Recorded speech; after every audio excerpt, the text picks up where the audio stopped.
Hey, Tatooine Sons family. The Bad Batch Season 2 reached its conclusion last week.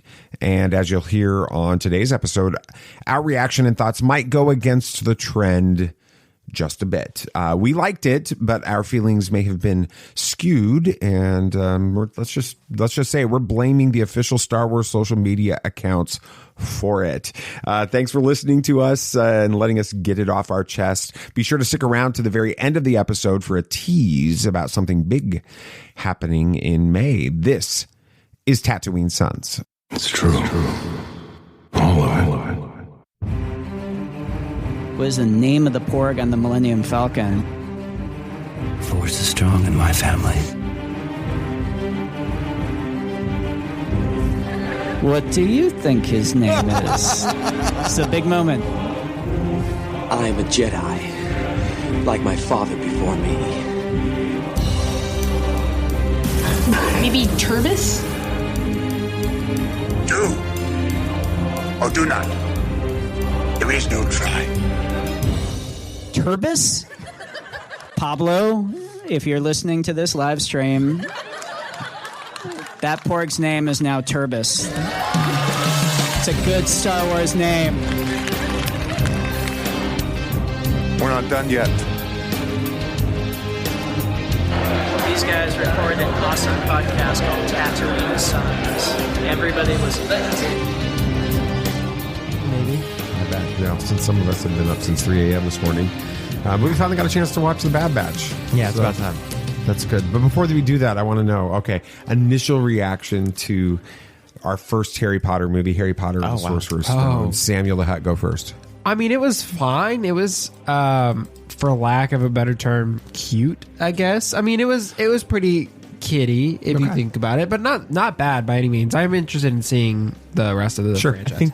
I think there's a better word to use instead of cute. I said it was a lot of whimsical fun. Yeah, that's whimsy. Whimsy. I like that word. That fits that. The whole time it was very whimsical and a lot of magical stuff. It was cool. It was fun. I enjoyed my time. I know that they get more mature as the kids age, which makes sense. Well, it reminds me, I've heard people describe it. In fact, J.G. Cars, you guys remember J.G., right? Yeah, of course. J.G., he was giving me some pointers on watching Harry Potter because he didn't watch it until COVID. Oh, wow. Okay. Really? And so he grew up on Rebels. He grew up not watching that. And so he says it reminds him, the progression of Harry Potter reminds him of how Star Wars Rebels ages with the viewers. Okay. Really? That makes sense. And so as the characters get older in Harry Potter, the story gets a little bit more complex, gets deeper, gets a little darker. That's cool. That kind of thing. Which I'm just going to go on record and say, I feel like Bad Batch has grown up in the last couple of episodes. What are your guys' initial thoughts on that?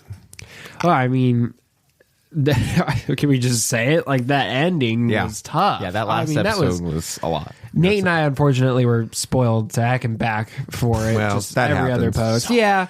But we'll get into that in just a second. But before we do that, thank you guys for listening to this. Oh, yeah, thank you. We appreciate it. Yeah, absolutely, we do. We believe that pop culture is the mythology of this generation, that there's a story that is written on our souls, and that these myths speak to that story. And that is why we talk about all the amazing nerd stuff out there, including things like Star Wars The Bad Batch. Amen. And we're excited about that. All right, so let's get the initial reactions. So it's the Sunday after the finale release. Yep. We've had a crazy few days. We didn't get a chance to watch it until today.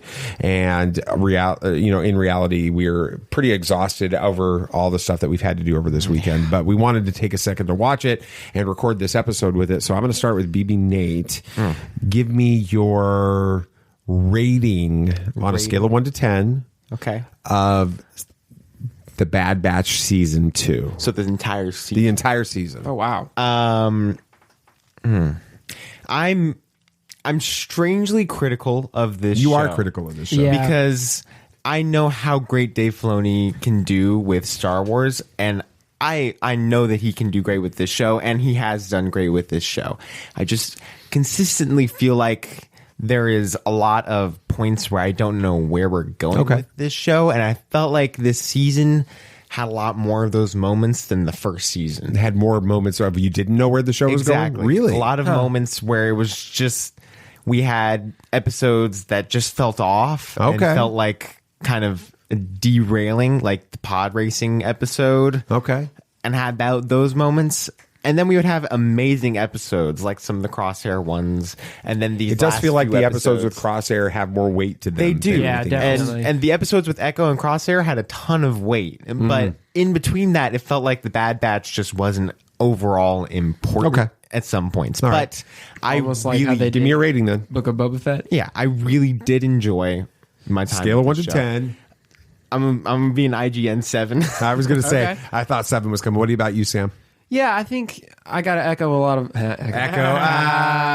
yeah. I got to echo a lot of Nathan's points. I feel like this show, it has really, really great potential for storytelling, and I'm seeing those plot points being brought up here at the end. I mean, you've got the whole kind of clone insurgency showing Yeah. up here at the end with Echo and Rex and all of that. You know, that storyline, that's what we've been wanting to see for a while, and it seems like you know, we're finally going to start getting the Bad Batch back together a bit. Not under the best of circumstances, but they're going to all hopefully be under the same roof here. You think that pretty soon. includes Crosshair?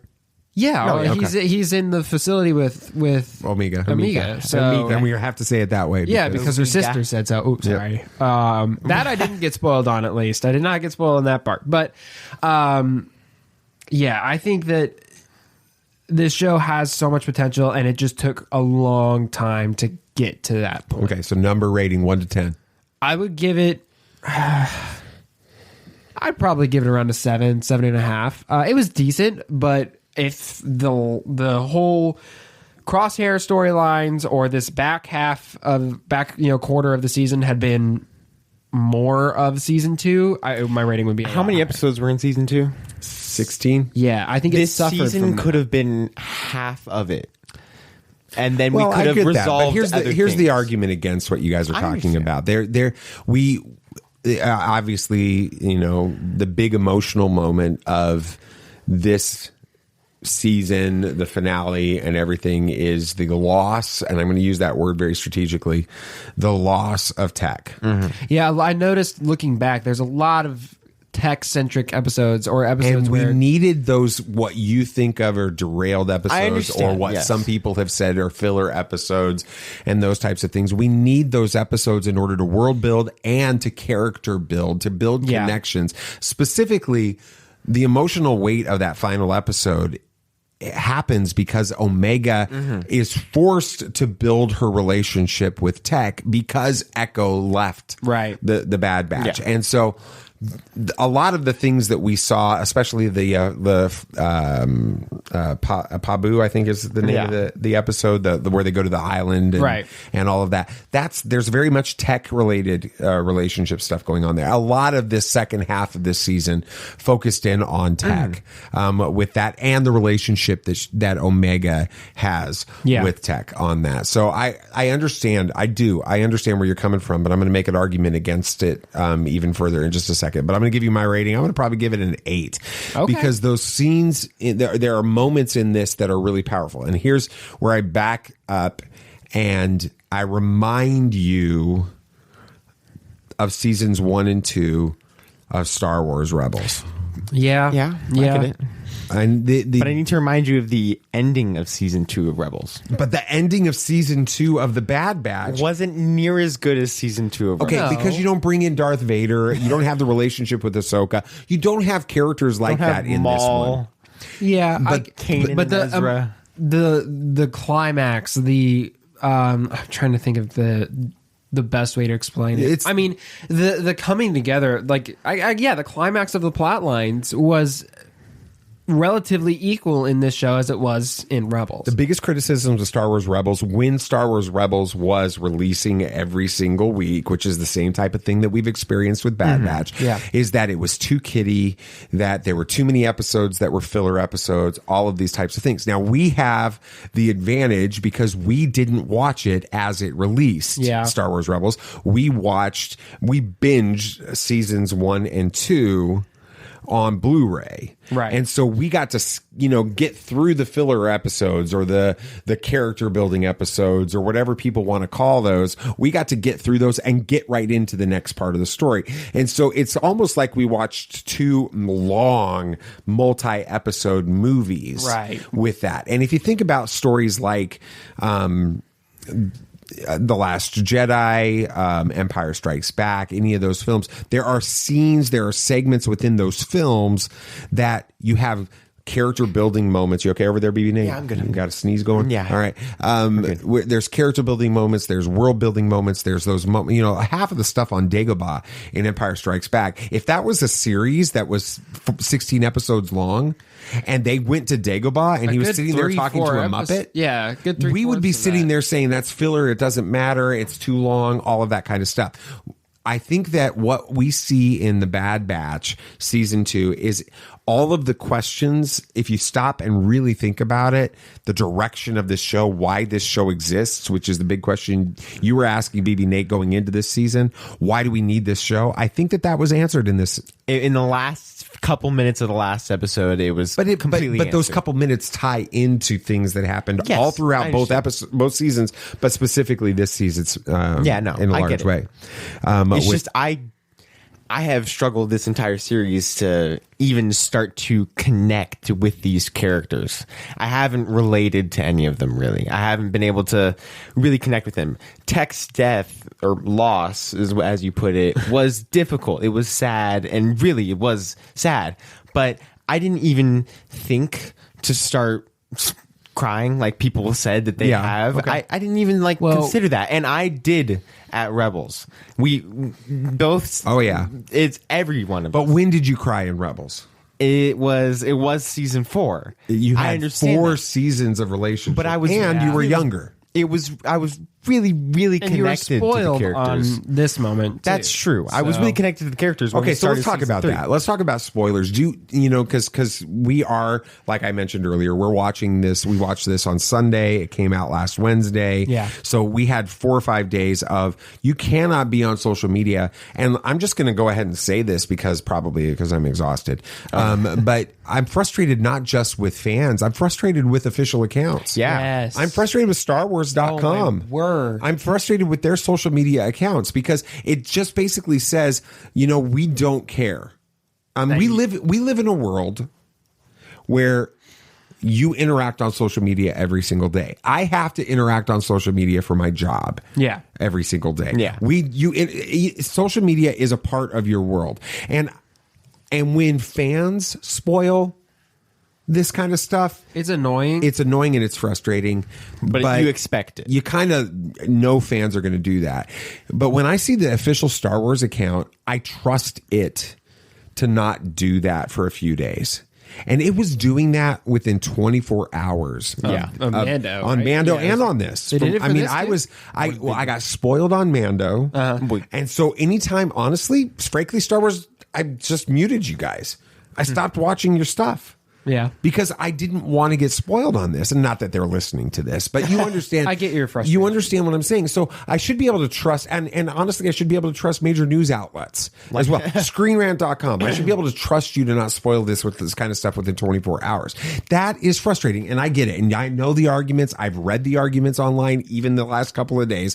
Well, it's your own fault. If you're on social media and you haven't watched it yet, you run the risk of being spoiled. You're right. But I also know that there should be certain accounts when I see their handle and their logo come be up, worried. I shouldn't have to worry about what I'm getting ready to Variety read. spoil All of them are something? doing it. IGN did. Yeah, All I of mean, them are that's doing it. unacceptable. If I'm scrolling some fan group pages related to Star Wars and I see a picture of Zeb, 2 hours after the Mando drops, okay, that's dumb and it's annoying that you did that, but you're a fan, you're not getting paid. You're to do this. excited to talk about it. Yeah. Whatever, whatever your intentions are.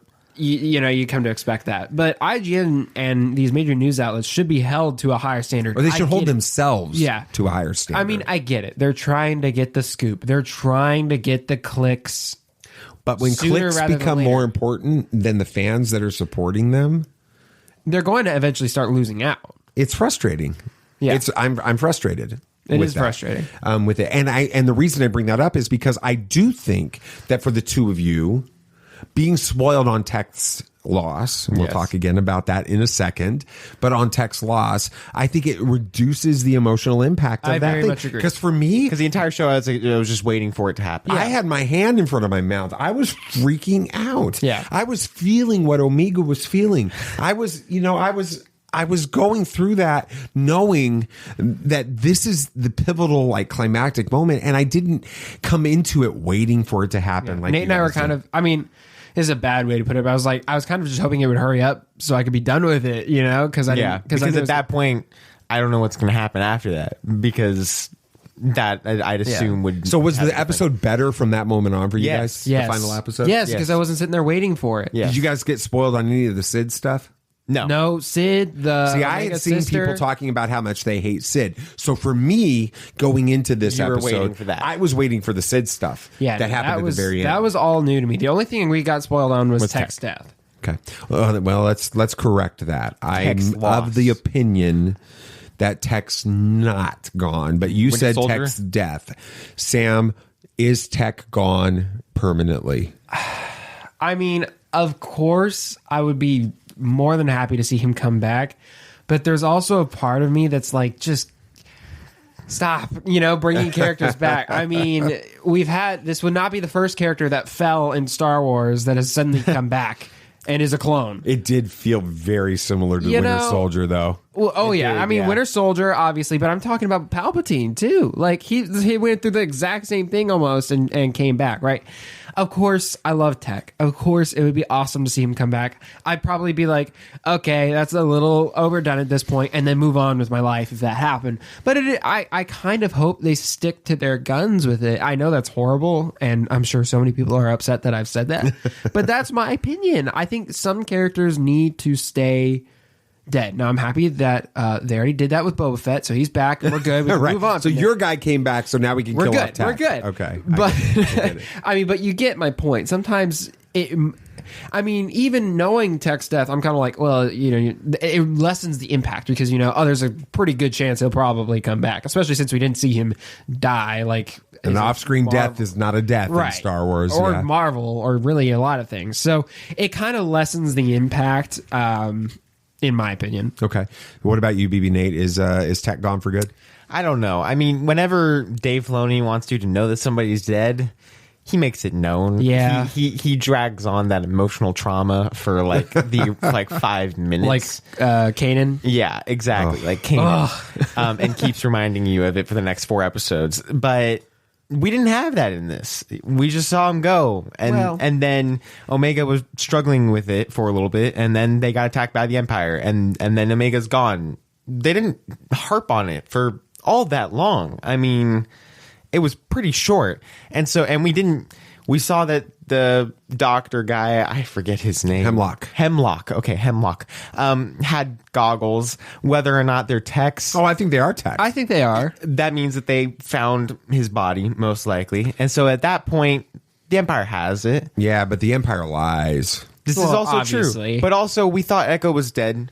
He wasn't. in That's season true. 5 of Clone Wars. I He think it wasn't, was. and he Yeah. came back in this and has become a pivotal role. And so at this point, it's not out of the realm of possibility that Tech would come back. I wouldn't mind it. It would add some more weight to it, but I feel like Tech can be replaced by Echo right now until he might come back. And if Yeah. he doesn't, then we already have somebody there that can fill that gap. So And I think from a storytelling perspective, they basically function the same way. They do. Yeah. And so it's kind of like you have to switch them out. And so this is what this was all about with it. I would, if I were to redesign our the bed bitch shirt, I would put a question mark next to Tech now instead of just leaving it the way that it is. Like, I wouldn't cross through Tech on that shirt like it was crossed off. Right. I would be like a question mark, and then I'd add Crosshair to it with a question mark as well. Yeah. Because I do think Crosshair is going to come back. Let's talk a little bit about Dr. Hemlock and Tython. Is it Mount Tython? I think so. Is that what it's called? I'm not sure. It's Mount Tantus on Tython, I think is what I'm confused. Anyway, It's gonna be your bowl. it does have to be your bowl. So Samuel the Hutt, since Nathan we already had a little bit of a conversation about this. We'll come back to him. do we know the purpose of this series going forward now? Honestly, not. I'm still. It's cloning. It was 100%. Well, I mean, I know it's cloning. I know you didn't gather the line at the end that Hemlock said. Go for it. The whole him talking to Nala and said, if you don't do what we say, this cloning project, Omega will die, all that stuff. We 100% know what this cloning project Oh, I mean, is. it is. It's y'all are Palpatine. referring to the Palpatine thing. Yes, Yeah, that's the well, purpose I of the gathered show. that's what that was. I just thought you meant like the purpose of them creating, like, of them making this show. It's to tell the story Yes, of but- Palpatine's cloning project that leads to Snoke. But isn't that leads also to Mando? It does. It ties into Mando.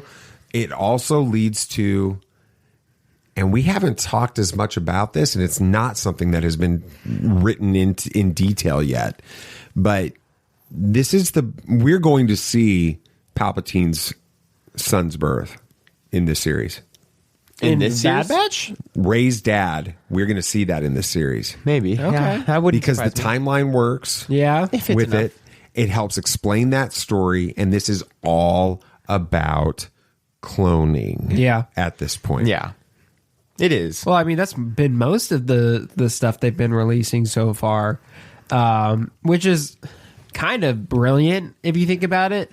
They took one of the most, I don't know if controversial is the right word, but, one of the lines that was talked about the most after Rise of Skywalker as being one of the most worst lines, I'll say, in the movie is somehow Palpatine returned, because it was such a throwaway excuse. So now we get the answer to how somehow So Palpatine returned. it's instead of like, okay, yeah, it's a throwaway line, it's like, we're gonna make an entire cinematic or film explanation to that throwaway series, yeah. line, Yep, know? absolutely. Which in some ways, some people might consider it lazy because they didn't know what they want to do, and then they're just going back and retconning it. Other people might think it's brilliant because it's kind of showing all the haters like, look, what they can Nobody do with complained about an entire 7 seasons of the Clone Wars and an entire prequel trilogy that was built off of a throwaway line in A New Hope. No, absolutely Your not. father and I fought together in the Clone Wars. that. Right. That's all we ever heard about that. Yep. It was a throwaway line. I completely agree, and I think this is a brilliant way to handle that line in Rise of Skywalker. Do you like how they're tying cloning in both Mando and this and telling that story, BB Nate? I think it's been a very important part of the Star Wars universe for ever since it began, basically. So it's important to tell that story, and it's a huge part of the characters we've come to love, and Rex especially. It's a huge part for him, and we get to learn more about that and the clones kind of leaving the Empire, and there's a lot of important stuff that revolves around cloning, especially now with Palpatine and his other clone bodies, which is weird, and so we get to learn more about how that came to be.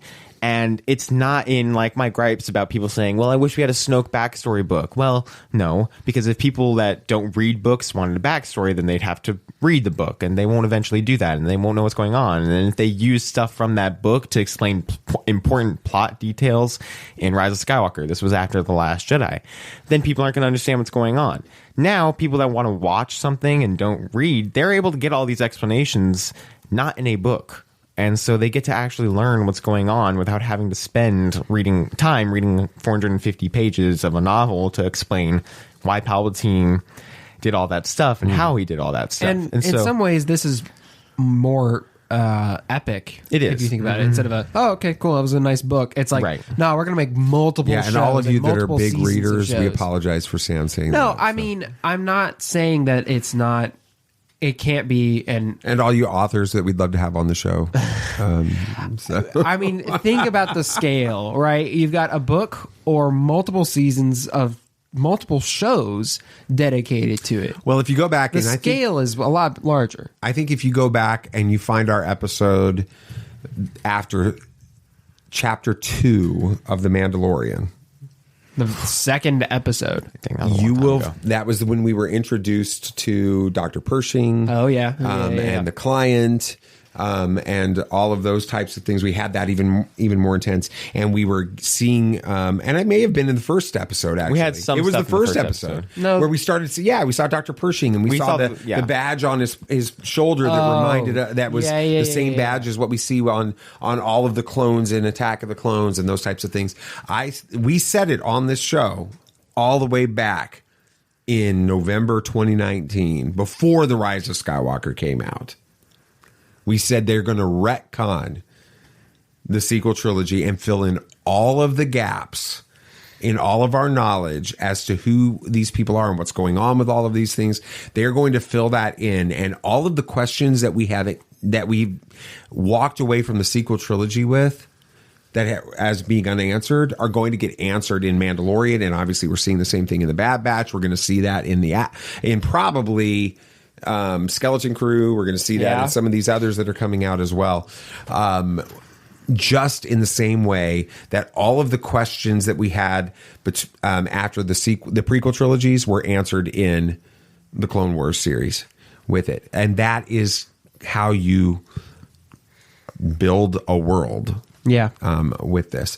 So, it's only been like 45 minutes since we finished season 2. So crazy predictions for season 3. Go, Sam. Oh, wow. You're really throwing me on the spot. Obviously, I think Crosshair is going to turn and rejoin the Bad Batch. Although, is it a redemption story for Crosshair? I hope so. Okay, but it's going to obviously be a pretty tenuous interaction at the start. Even when they got that distress signal, Hunter was like, "It's probably a trap." Yeah, again, it's a trap, right? So, I think that's a high likelihood. I think we are going to see a lot more revelations regarding cloning. Like you stated. As for any revelations with tech, I don't know. You make a good point, like a good argument for them possibly doing a tease towards the end of the series, but I don't. I'm not going to make a judgment call on that yet. All right, BB Nate, crazy predictions, season 3. Well, we do get more on cloning. That's for certain, because Omega is on whatever that planet is, Tython. Mm-hmm. Yeah, okay. She's on that planet with her sister, her big sis, which I cannot believe y'all didn't gather that she was a clone. I didn't get that until she said it. Until Omega realized it, I didn't realize it. It was the episode turning point where it really clicked for me, because they kept bringing Crosshair to a locked cell with her in it. They were going to put him. I thought she was just in there waiting for him. That's what I thought. No, they're putting him in restraints. So why would they need to lock her in there? It just didn't make sense to me. I'm like, oh wait, she's a clone. That makes a lot more sense now. But I think we're going to be learning more about her, learning more about where she came from, how she came. We always thought that Omega was the only one, the only one, and why they need Omega so much. There's something there that we don't know. Maybe somehow she got some midichlorians mixed up in her, and then they're going to use her to be able to get Palpatine's.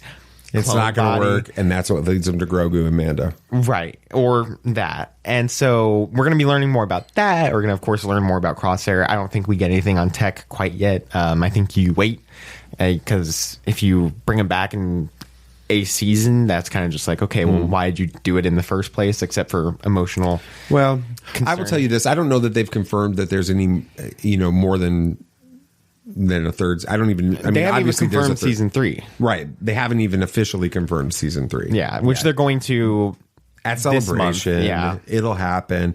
But I could see this being a different than like Rebels, and I could see them only doing 3 seasons. They could. This feels like the second act in a trilogy. Yeah, I ended the way that story. it felt. The Last Jedi ended. It ended the way that Empire Strikes Back ended. Attack of the Clones ended.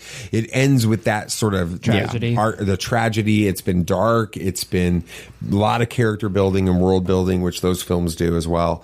With it, I think we go into season 3, and I think that we do get all of the answers to cloning that you guys are talking about, and all of those types of things.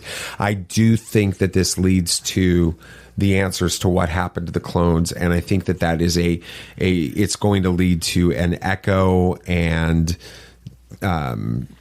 Rex and Cody, and the Bad Batch will join in. Clone Force 99 will join in too, in a rebellion against the stormtroopers, the commissions or the conscripted soldiers, and things like that.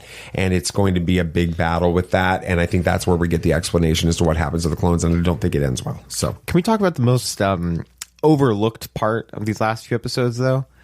We had the cameo of Gregor in this, and nobody talked about it. Yeah, no, I've seen people talking. I did get spoiled on that before, though. Not much, though. Well, yeah, I mean, it's going to answer that too. I mean, we have to find out how Rex, Wolf, and Gregor end up on where the planet they are that they're at, and this how Ahsoka knows. So maybe we get some Ahsoka in the next season as well. Or maybe they meet up a little bit later on. I am your father. One of the most famous comic book and movie lines of all time comes from the origin story of Spider-Man, when Uncle Ben tries to give him some fatherly advice and says, "With great power comes great responsibility." While we love all of the people over at Star Wars and Lucasfilm who run their social accounts, we ask that maybe they take a step back, think about the power that they have as these official accounts. We have to do it when we see these episodes and these films immediately after release. We understand that the very few thousand followers on our accounts would have a very diminished experience if we just threw out spoilers in order to get engagement. And we learned this from other amazing content creators like Dan Z from Coffee with Kenobi. I don't think that we should need to feel wrong for expecting that from the official Star Wars accounts either. Just something to think about. Thank you so much for listening to the show. I know at the opening I said that we would have a tease for a big announcement. So I can't get into details, but let's just say that the entire weekend of May the 4th is probably the nerdiest weekend of the year, especially this year. We've got, obviously, May the 4th be with you and all of the things that happen, Revenge of the Fifth and everything else in the Star Wars space. It's also Free Comic Book Day, which is a big deal for us in this family. This year we've in the past we've gotten these releases as well, Marvel releases, but this year it's did I say that out loud? Guardians, that's the right word. Guardians of the Galaxy Volume 3 is releasing that weekend. And so let's just say you want to follow our social media accounts and you want to follow the podcast to get more updates in the next couple of weeks as plans come together for probably the nerdiest, geekiest weekend imaginable. I can't wait to share a little bit more with you about that. Make sure you're following the show. You are subscribing to the podcast on whatever podcast app that you're listening to us on. Give us a rating and a review on there as well so that we can get the word out to the galaxy about everything going on with the show. Follow us on our socials and then share the show with the other nerds and geeks in your world. We would definitely appreciate that. As we finish up, again, thank you so much for listening to the show. And may the Force be with you always. This party's over. I like that Wookiee. Don't get technical with me.